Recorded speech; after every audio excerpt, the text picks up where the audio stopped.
l'habitude d'avoir des révélations sur le football, ça ne m'intéresse pas. Alors, ceux qui aiment le football, coupez cette partie, partagez-la, priez, faites ce que vous voulez.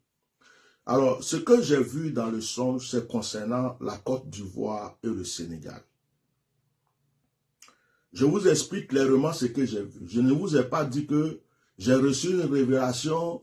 Dieu m'a montré que la Côte d'Ivoire va faire ça, le Sénégal va faire ça. Je viens vous expliquer le songe que j'ai eu. Il faut que ça soit bien clair sur tout le monde.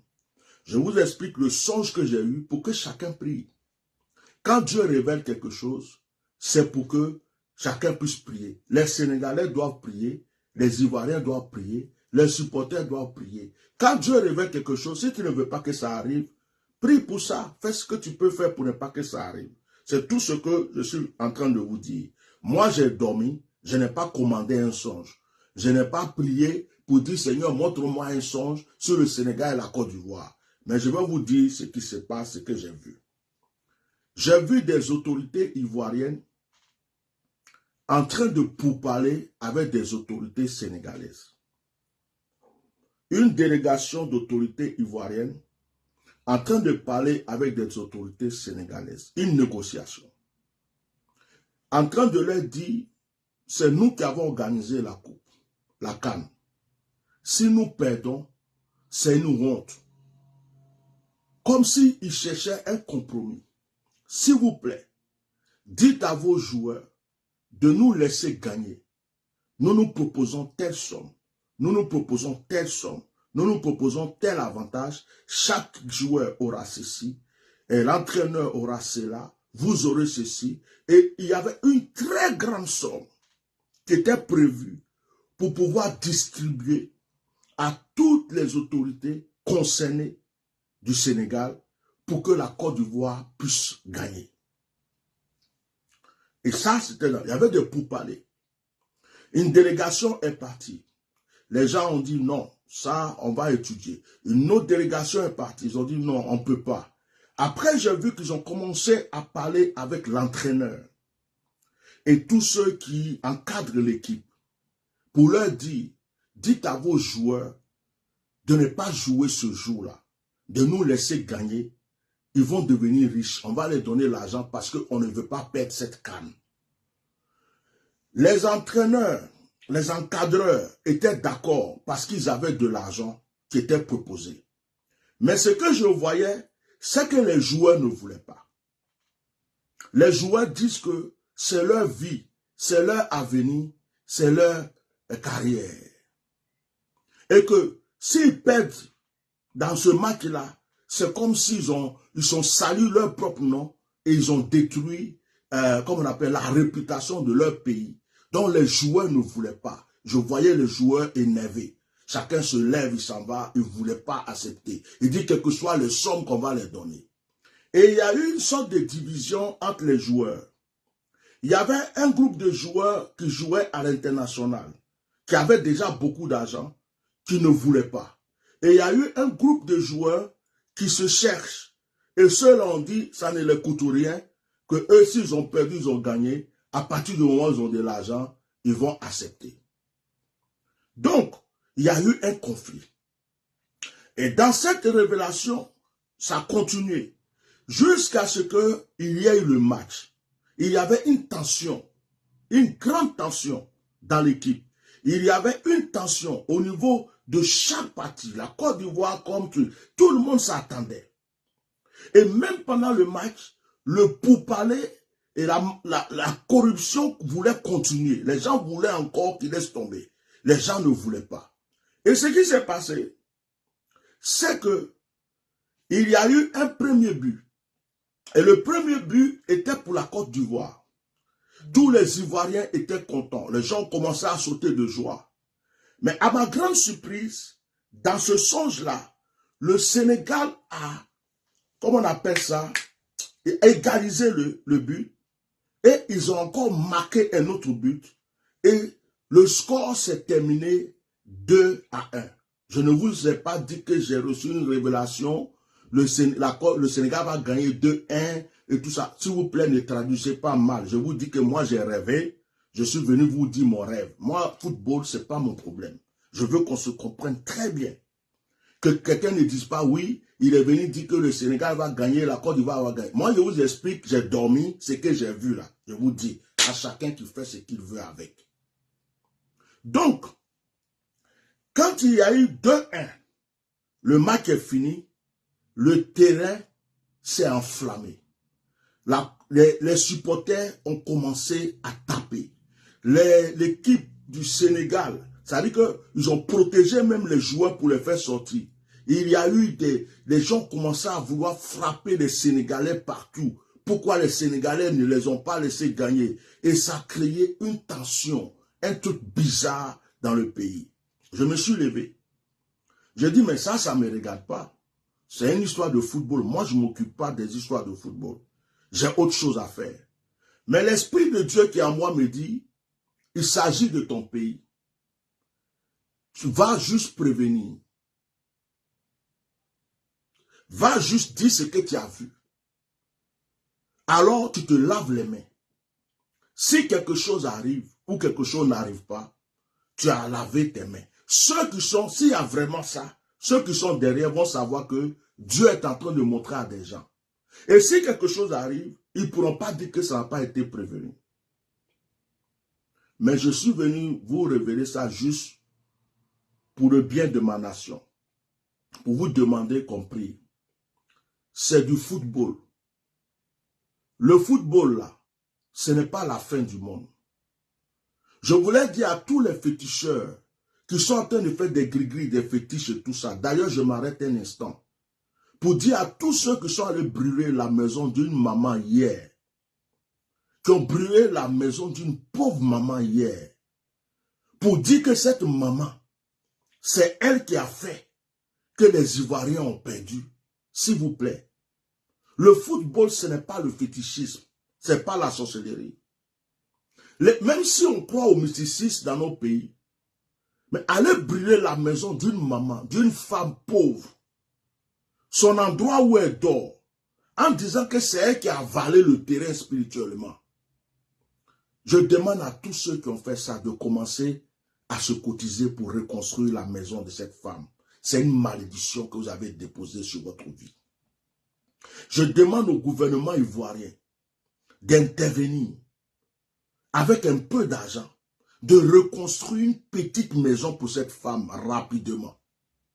Je demande à tous les internautes qui peuvent se cotiser pour refaire la vie de cette femme qu'ils ont honnie en public, cette femme qu'ils ont frappée, cette pauvre maman qui était obligée de dire des choses parce qu'elle était sous une pression. Cette pauvre maman qu'on accuse en Côte d'Ivoire en disant que c'est à cause d'elle que les Ivoiriens ont perdu. Je demande à tous les cyberactivistes, tout le monde, d'agir pour cette maman. Ce n'est pas de sa faute, ce n'est pas elle. Ça, c'est de la méchanceté simple, pure et simple. C'est de la méchanceté pure et simple. Alors, si vous pouvez faire vos cotisations, ce que vous voulez, mais ou bien le gouvernement se décide, reconstruisez la maison de la maman. Dédommagez cette femme. Dédommagez cette femme. Parce que ça même là, ça va vous créer, vous tous, des problèmes. Elle souffre au plus profond d'elle. Dédommager cette femme. C'est la première fois qu'on voit dans un pays qu'une équipe perd et des mystiques, des gens vont prendre une femme, la frapper et dire que c'est cette femme-là qui a avalé tout le terrain, qui a empêché des Ivoiriens, l'équipe ivoirienne de jouer. Pourquoi vous faites ça? Reconstruisez la maison de la femme. Normalement, moi-même là, ça ne me fait pas plaisir de vous donner cette révélation. Parce que vous êtes trop méchants en Côte d'Ivoire. Vous attrapez les pasteurs, vous les jetez en prison. Vous attrapez les prophètes, vous les mettez en prison. Vous faites du mal aux gens. Des gens souffrent en exil. Dieu devrait vous frapper. Mais si j'ai donné cette révélation, ce que j'ai vu, ce songe, c'est pour sauver la vie de certaines personnes qui vont dire je m'en vais au terrain, et puis après il y a une bagarre, ils vont mourir pour rien, ou des gens qui ne savent pas ce qui va arriver, c'est pour sauver la vie de certaines personnes. C'est tout. Sinon, s'il s'agit de des autorités de certaines personnes, franchement, je n'ai rien à vous dire. Mais la femme que vous avez brûlé sa maison là, et on a un gouvernement qui est là, une autorité qui est là, qui voit des jeunes, des gens, aller brûler la maison d'une pauvre maman, en prétendant que c'est elle qui a fait que l'équipe de Côte d'Ivoire a perdu. Et les gens ne disent rien, la police ne dit rien, la gendarmerie ne dit rien. Voilà le pays dans lequel on est. C'est vraiment devenu autre chose. Ma fille qui a 6 ans dit le monde est foutu. Effectivement, le monde est foutu.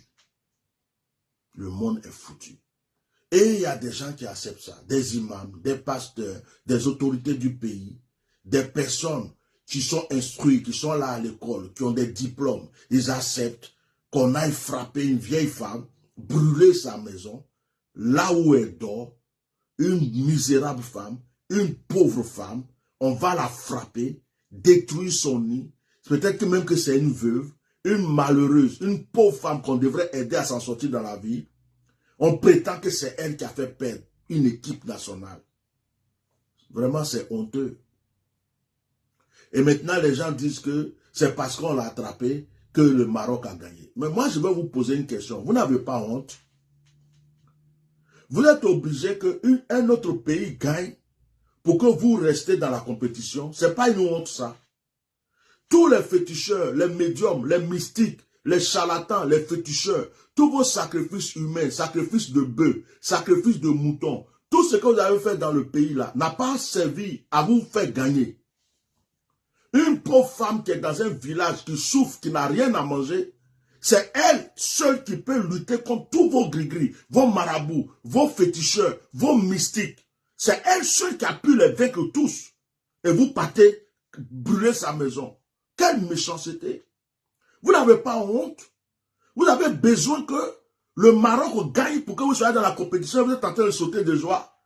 Vous allez applaudir le Maroc. Vous partez sauter gauche à gauche. Mais moi, j'ai honte à votre place. J'ai honte à votre place.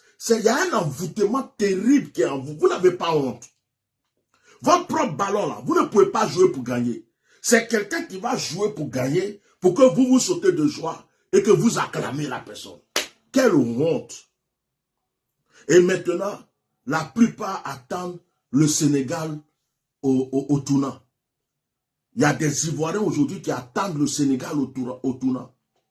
Il y a des Ivoiriens qui sont en train de dire aux Sénégalais, vous êtes dans notre pays, on vous a reçu, ici, là, vous êtes là, on vous a hébergé, vous êtes à l'aise dans notre pays. Donc faites tout pour ne pas perdre, pour ne pas gagner. Faites tout pour perdre. Parce que si vous gagnez là, c'est à cause de vous on a perdu. Donc on ne va pas vous laisser. Football là, ça va devenir règlement de compte contre Ivoiriens et Sénégalais.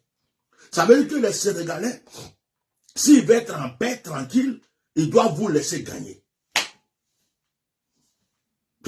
Quelle honte. C'est une compétition. Prouvez ce que vous avez, ce que vous êtes. Arrêtez vos histoires de fétiches. Arrêtez vos histoires de marabouts. Arrêtez vos histoires de gris-gris. Arrêtez vos histoires d'incantation. Arrêtez vos histoires de... on va payer des gens pour gagner, comme dans les combats de boxe où on paye quelqu'un pour qu'il tombe, pour que l'autre gagne. Arrêtez ça, puis prouvez-nous ce que vous savez faire. Maintenant, les fétiches que vous avez là, les Sénégalais aussi ont des fétiches. Les gris-gris que vous avez, les Sénégalais aussi ont des gris-gris. Palabre que vous allez vouloir faire là, les Sénégalais aussi savent faire palabre. L'honneur que vous voulez là, les Sénégalais aussi cherchent l'honneur. La coupe que vous voulez là, les Sénégalais veulent aussi cette coupe. C'est tout. C'est tout. Ce que vous voulez, les Sénégalais veulent. Ce que vous avez, les Sénégalais ont. Les Sénégalais ne sont pas vos esclaves. Si vous savez jouer ballon, allez-y jouer et gagner. Prouvez ce que vous savez faire, gagner. Tout le monde entier va vous applaudir. Le monde entier va vous applaudir. Mais n'allez pas rentrer dans des choses bizarres et puis croire que des gens vont prendre la coupe pour vous donner. Votre comportement même avec le Maroc prouve déjà que, coûte que coûte, tout ce que vous voulez, c'est la coupe. Si on prend pour vous donner cadeau, pour dire, oh, c'est les Ivoiriens qui ont eu la coupe, c'est ce que vous voulez. Mais vous-même, vous savez que vous n'avez pas la possibilité. Vous croyez que l'équipe sénégalaise aussi va rester là pour vous regarder? Donc, tous les plans sataniques et démoniaques que vous préparez là, moi j'ai fini de parler. Si c'est par là que ce pays-là doit s'enflammer et que d'autres choses vont se passer au fur et à mesure, que la gloire sorte à Dieu. Je vais m'arrêter là. Parce que j'étais juste venu expliquer un songe que j'avais eu. Je ne suis pas venu pour attaquer le football, quoi, parce que ça ne m'intéresse pas. Vous perdez, vous gagnez, je m'en fous. Ça ne m'apporte rien à manger. Ça ne va pas augmenter le salaire des gens. Ça ne va pas diminuer la hausse des prix de l'électricité ou de tous ces trucs-là. Vous gagnez, vous perdez. Ce n'est pas ça qui va réparer la maison des gens que vous avez construit, détruit bêtement. Ce n'est pas ça qui va faire rentrer les exilés. Ce n'est pas ça qui va faire libérer les prisonniers. Ce n'est pas ça qui va donner la paix et la joie aux gens qui ont faim et qui n'ont rien à manger. Donc, vous gagnez, vous perdez, je m'en bats le couille. Sincèrement, je m'en fous. Donc, ce que je suis venu dire ici, c'est parce que j'ai vu quelque chose dans mon songe. On n'a qu'à bien se comprendre. Je ne souhaite rien même. C'est-à-dire que, ni chaud, ni froid, je n'ai regardé aucun match, je ne regarderai aucun match. Pendant que vous êtes en train de jouer, je suis en train de faire mes directs de prière, je suis en train de prier, je m'en fous. Je m'en fous. Si ce pays était bien, si les autorités étaient bien, s'il y avait une paix dans ce pays, une tranquillité dans ce pays, c'est nous tous qui allons nous joindre, prier pour notre nation. C'est nous tous qui allons crier à Dieu pour que notre nation puisse se remporter. Mais comme vous tuez d'autres, vous jetez d'autres en prison, vous laissez d'autres en exil, vous maltraitez d'autres, vous êtes au-dessus et vous ne faites que tout. Et à cause de la vie de mon frère, le prophète Eli Pada, je m'en fous de ce que vous vivez. Voilà. Voilà un franc-maçon qui vient faire publicité dans le direct. Il saute maintenant en public. Je l'ai bloqué. Donc vous voyez, vous entendez ce que je dis, vous voyez ce que je dis. Il est où ce franc-maçon là? Voilà. Donc, j'ai fini. Vos complots, vos plans que vous avez, l'argent du pays où les gens ont faim. Les gens ont faim. Et puis vous voulez prendre l'argent du pays pour payer un entraîneur, pour payer une équipe, pour payer des gens, pour qu'ils perdent. Parce que vous savez que vous n'allez rien foutre devant eux. Prendre cet argent-là pour les payer. L'argent du pays, avec toutes les dettes que la Côte d'Ivoire a déjà, juste pour une coupe, pour votre honneur, pour vous, votre honneur, pour que les gens vous acclament, afin que vous ayez le pouvoir en 2025, je ne suis pas dans vos bêtises. La CAN, ce n'est pas la politique. La CAN, ce n'est pas un combat mystique. C'est des footballeurs, des joueurs qui prouvent leurs compétences aux yeux du monde entier. Si les Ivoiriens savent jouer, ils n'ont qu'à jouer, ils vont gagner. On va les acclamer. Laissez vos histoires mystiques de côté. Sinon, vous n'êtes pas plus mystique que les Sénégalais. C'est au Sénégal même, la plupart d'entre vous vont chercher aussi des pouvoirs, ils vont voir des marabouts. Sénégal, Mali et les autres pays. Vous n'êtes pas plus puissants dans le mysticisme que les Sénégalais. Vous n'êtes pas plus puissants. Vos marabouts ne sont pas plus puissants que les marabouts du Sénégal. Hein? Vous ne savez pas jouer aussi plus que les joueurs sénégalais. Ce sont des joueurs aussi. Donc, jouez ce que vous pouvez et puis arrêtez la magouille. Parce que les joueurs sénégalais ne sont pas prêts. Hein. Ils ne sont pas prêts. Ils veulent aussi gagner la coupe. Bon, il ne faut pas qu'après ils gagnent et ça va devenir des problèmes. Mon esprit et le Saint-Esprit me disent, arrête là, tu as déjà tout dit. Je m'arrête là, à chacun de prendre ce direct et de le partager où il veut. Que Dieu protège la vie de mon frère Eli Pada. Et ceux qui sont avec moi, nous prions ce soir, 21h de Paris. Préparez toujours votre verre d'eau ou votre bouteille d'eau. Que Dieu vous bénisse. Au revoir.